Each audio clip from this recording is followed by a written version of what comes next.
and data for transformative action. Kodh nyimeni jalup jatend piny Rigathi Gachagua ochano bedo kod kamiti moro mabiro iko lai mag rakruok kod midhiero manyalo biro kod koth mar Nino. Gachagua koni kamiti no ni kod ting' mar manyo riekni mabiro keto kenge mongirore e kedo kod lal ma koth mag Nino mabiro go kod oula malich.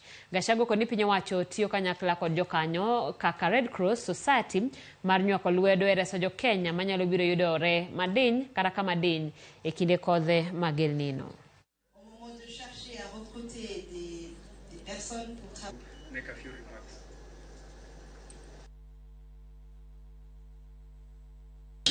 In our march against climate change, we cannot afford to lose lives. We cannot afford to lose livelihoods. In improved technology, we have an opportunity to work together in better early warning systems of consolidated and effective action. For instance, in our country and across Africa and the world, predictions indicate that we may experience El Nino rains between September and January 2024.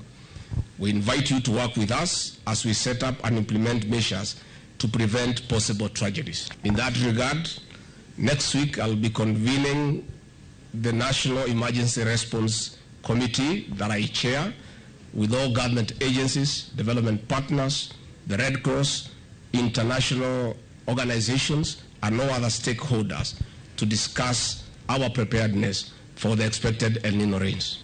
In the long term, we are working on public-private partnership in building water harvesting structures